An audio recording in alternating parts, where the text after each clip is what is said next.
Aliens laughed at human history until they learned what extinction wars meant. The Galactic Council's archaeological division had seen it all.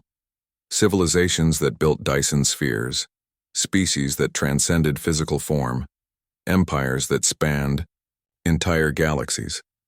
So when the newest member species, humans, submitted their historical records for review, the assembled xenoarchaeologists expected another routine filing. Ambassador Kethvar of the Zephyrian Collective was the first to break into what could only be described as chittering laughter. His crystalline form vibrated with amusement as he scrolled through the human data. "Look at this," he announced to his colleagues, his voice echoing through the chamber's translation matrix. "They're claiming their species nearly drove itself, extinct multiple times, and they're proud of it." Dr. Yilthorax, a distinguished Vorthan scholar whose tentacles had catalogued over 10,000 civilizations, glided closer to examine the records. Fascinating. They document something called world wars where they used primitive chemical explosives to slaughter millions of their own kind.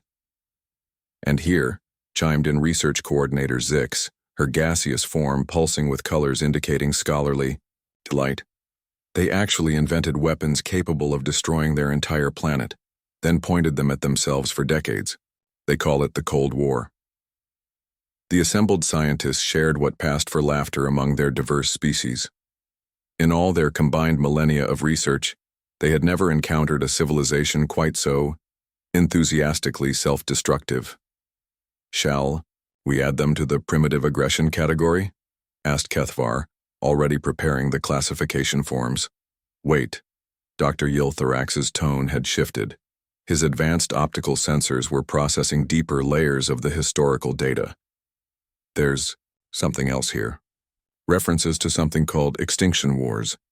It seems to be a theoretical classification system they developed." "Theoretical?" Zix's form brightened with curiosity. "Yes, they appear to have categorized potential conflicts based on their capacity to eliminate species entirely. They have extensive documentation on, let me translate this properly, xenocide protocols." The laughter in the chamber began to fade. Kethvar's crystalline structure dimmed slightly. "Xenocide protocols, that's impossible. No species develop such concepts without first encountering other sapient life. Humans have been isolated until now." Dr. Yilthorax continued reading, his tentacles moving faster across the data streams. According to this, they developed these theories after studying their own extinction events. They document at least 6 mass extinction events on their planet, and they survived them all. Survived extinctions. Zix's gaseous form began to swirl more rapidly. That's not how extinction works. Furthermore, the Vorthan scholar's voice carried a new gravity. They appear to have studied these events not as victims but as learning opportunities. They've modeled theoretical scenarios where they might need to ensure the complete military defeat of a hostile sapient species. The chamber fell silent except for the hum of translation matrices. Research coordinator Zix was the first to speak. "Show me their military doctrine." What they found in the subsequent hours changed everything the Galactic Council thought they knew about humanity. The humans hadn't just survived extinction, they had weaponized the very concept. Their military theorists had studied the Cretaceous-Paleogene impact that killed the dinosaurs and modeled ways to artificially recreate such events. They had analyzed volcanic winter scenarios and developed technologies to induce them. They had examined their own biological warfare capabilities and scaled them up to planetary levels. Most chilling of all, they had done this while still confined to a single world. They call it total strategic doctrine, Dr. Yilthorax reported, his voice barely above a whisper. The complete elimination of an enemy species' capacity for warfare through the systematic destruction of their biosphere, infrastructure, and genetic viability. Kethvar's crystalline form had gone completely dark. They've never encountered another sapient species, yet they've already planned for interspecies warfare? Not just planned, Zix corrected, her gaseous form now a dull, frightened gray. They've conducted simulations, war games. They've tested these theories against hypothetical alien physiologies, atmospheric compositions, gravitational tolerances. A new voice entered the chamber, deep, authoritative, carrying the weight of the Council's highest authority. Elder Morden, whose ancient consciousness had witnessed the rise and fall of galaxies, had been monitoring their discussion. Colleagues, the Elder's mental voice resonated through their minds. I believe we may have made an error in classification. The xenoarchaeologists turned toward the Elder's energy signature with a mixture of reverence and growing dread.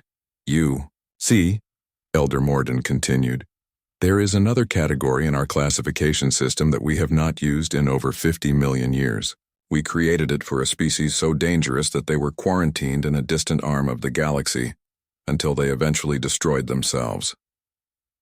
Elder, Dr. Yultharax ventured carefully. What classification? Extinction war-capable species, the Elder replied. Civilizations so fundamentally adapted to survival that they could conceive of, plan for, and execute the complete elimination of other sapient life forms as a strategic objective. The chamber's atmosphere processors seemed to struggle with the sudden silence. The last species we gave this classification, Elder Morden's mental voice carried the weight of eons, required the combined military might of 47 member civilizations to contain. They had conquered 3 star systems before we managed to create a quarantine zone. And the humans? Kethvar asked, though he already feared the answer. The humans, my young colleagues, developed extinction war doctrine in isolation as a theoretical exercise while still bound to their birth planet. The Elder's presence seemed to grow heavier. They have looked into the abyss of species-level warfare and made it their contingency plan. What do we do? Zix whispered. Elder Morden's consciousness turned toward the star charts showing Earth's location. We ensure they never have reason to use it. The Galactic Council's welcoming ceremony for humanity took on a very different tone. The humans were not just invited to join, they were courted, honored, given preferential trade status and technology sharing agreements. Ambassador Sarah Chen never quite understood why the galaxy's most advanced civilizations seemed so eager to become humanity's friends. She would have been terrified to learn it was because they were even more terrified of becoming humanity's enemies.